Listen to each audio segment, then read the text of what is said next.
Le soir de ce jour-là, qui était le premier de la semaine, alors que les portes de l'endroit où se trouvaient les disciples étaient fermées, par crainte des Juifs, Jésus vint. Debout au milieu d'eux, il leur dit « Que la paix soit avec vous ». Quand il eut dit cela, il leur montra ses mains et son côté. Les disciples se réjouirent de voir le Seigneur. Jésus leur dit à nouveau « Que la paix soit avec vous. Comme le Père m'a envoyé, moi aussi je vous envoie. » Après avoir dit cela, il souffla sur eux et leur dit « Recevez l'Esprit Saint. À qui vous pardonnerez les péchés, ceux-ci seront pardonnés. À qui vous les retiendrez, ils seront retenus. » Thomas, celui qu'on appelle le jumeau, l'un des 12, n'était pas avec eux lorsque Jésus vint. Les autres disciples lui dirent donc « Nous avons vu le Seigneur. » Mais lui leur dit « Si je ne vois pas dans ses mains la marque des clous, si je ne mets pas mon doigt dans la marque des clous et ma main dans son côté, je ne le croirai jamais. » 8 jours après, ses disciples étaient de nouveau dans la maison, et Thomas avec eux. Jésus vient, alors que les portes étaient fermées. Debout au milieu d'eux, il leur dit « Que la paix soit avec vous. » Puis il dit à Thomas « Avance ici ton doigt, regarde mes mains. Avance ta main et mets-la dans mon côté. Ne sois pas un incroyant. Deviens un homme de foi. » Thomas lui répondit « Mon Seigneur, mon Dieu. » Jésus lui dit « Parce que tu m'as vu, tu es convaincu? Heureux ceux qui croient sans avoir vu. » Jésus a encore produit devant ses disciples beaucoup d'autres signes qui ne sont pas écrits dans ce livre. Mais ceux-ci sont écrits pour que vous croyiez que Jésus est le Christ, le Fils de Dieu, et que, par cette foi, vous ayez la vie en son nom.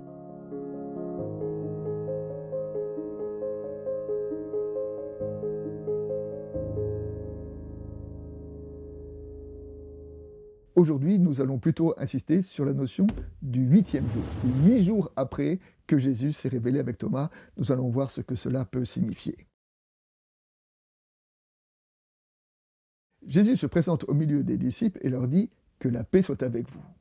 Au-delà de la formule de politesse, nous pouvons l'entendre en lien avec ce que Jésus avait déjà dit, notamment dans le dernier entretien qu'il a eu avec ses disciples, lorsqu'il leur a dit « Je vous laisse la paix, je vous donne ma paix, non comme le monde la donne, que votre cœur ne se trouble pas. » Donc quand Jésus dit que la paix soit avec vous, c'est vraiment sa paix qu'il veut nous donner. Et cette salutation, nous la répétons au commencement de chaque culte. Et au commencement de chaque culte, quand nous disons que la paix de Dieu soit avec vous, nous disons l'assurance d'un Christ qui est au milieu de nous.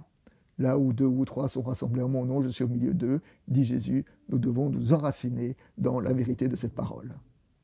Thomas n'était pas avec les disciples la première fois que Jésus les a vus. En cela, il marque un peu sa différence. Et souvent dans l'Évangile, Thomas est un peu différent des autres. Nous nous souvenons par exemple que lorsque Jésus a décidé d'aller à Béthanie pour aller trouver son ami Lazare qui était mort, les disciples l'ont suivi sans trop se poser des questions. Thomas, plus lucide, a dit « Allons-y, et nous aussi, nous allons mourir avec lui. » Donc on voit Thomas un peu différent, et Thomas qui est présenté ici comme le jumeau. Thomas le jumeau. Alors le jumeau de qui ? Probablement avait-il un frère jumeau, mais nous pouvons aussi l'entendre comme étant notre jumeau, parce que, après tout, notre démarche d'incrédulité, le fait d'avoir des mal à croire, le fait de vouloir toucher, etc., est-ce que ça ne nous ressemble pas singulièrement ? Finalement, Thomas est bien notre jumeau.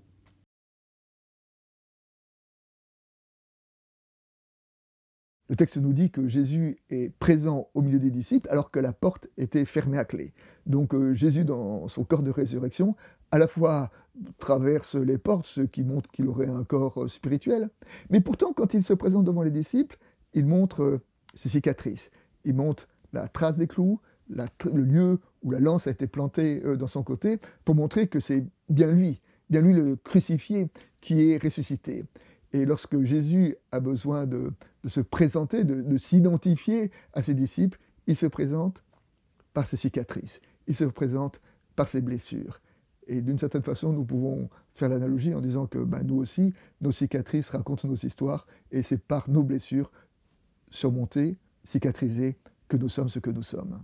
Lorsque Jésus se présente au milieu de ses disciples, le texte nous dit qu'il souffle son esprit sur eux. Alors l'esprit, dans l'évangile de Jean, se trouve aux grandes articulations de l'évangile. On en trouve une première évocation lors du baptême de Jésus. Lors du baptême de Jésus, on a dit que l'esprit est tombé sur lui, et Jean dit de Jésus qu'il est celui qui baptise par l'esprit. Donc l'esprit qualifie Jésus au moment de son baptême. Et puis ensuite, l'évangile parle presque plus de l'esprit jusqu'au dernier discours de Jésus avec ses disciples, lorsqu'il leur dit « je vais partir », il préfigure sa croix, il annonce la croix, mais il dit « il est avantageux pour vous que je m'en aille, car l'esprit viendra sur vous ». Et donc l'esprit est une promesse qui viendra sur les disciples lorsque Jésus ne sera plus là. Et puis nous le retrouvons dans ce récit-là, où Jésus souffle son esprit sur ses disciples pour les envoyer en mission.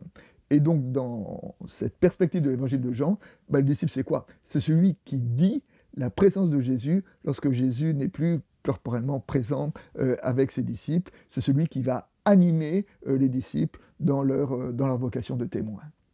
Lorsque Jésus s'est présenté devant les disciples, on dit que c'est le premier jour de la semaine. Et puis Thomas n'était pas là, et le texte nous dit que Thomas était avec les disciples 8 jours après. Alors le premier jour de la semaine, ça veut dire qu'un nouveau temps commence, la résurrection est le signe d'une nouvelle époque, mais 8 jours. 8 jours, c'est pas 7, c'est 8. C'est-à-dire que c'est une sortie du cycle des semaines, qui sont des semaines de 7 jours. Et le 8e jour, c'est donc le jour d'une radicale nouveauté. Et c'est de dire que pour les disciples, la présence du ressuscité avec eux, pour le disciple, l'accueil de l'esprit, pour les disciples, le mouvement de la foi, les fait entrer dans un temps totalement nouveau qui sort du cycle des semaines pour entrer dans l'irruption d'une ère nouvelle. Le texte nous dit que Thomas, lorsqu'il a rencontré ses disciples, dit que tant qu'il n'aura pas vu Jésus, il ne croira pas, qu'il a besoin de voir, qu'il a besoin de toucher pour croire. Pourtant, quand Jésus se présente à lui, il croit sans avoir besoin de voir ou de toucher, comme Jésus lui propose. Et ce texte donc nous fait réfléchir à l'articulation entre la vue et la foi, entre le voir et le croire. Souvent, les signes, les preuves ne sont pas très convaincantes pour une foi profonde, pour une foi enracinée. Nous en trouvons un signe dans le livre de l'Exode. Dans le livre de l'Exode, la génération de l'Exode, la première génération, c'est la génération qui a vu les signes évidents. La mer coupée en deux, l'eau qui est sortie du rocher, la main qui est tombée du ciel. Et pourtant, cette génération qui a vu tant de signes est la génération qui est tombée dans l'idolâtrie du veau d'or. Et les sages ont dit que ce n'est donc pas le signe, le miracle qui construit la foi, mais c'est l'intégration et la méditation des Écritures. C'est ce chemin-là du signe à la foi que Thomas a parcouru. Quand il dit « Mon Seigneur et mon Dieu », il est passé dans une compréhension de la foi qui est au-delà de la vue et qui est dans ce travail de la présence du ressuscité à ses côtés tout au long de son histoire.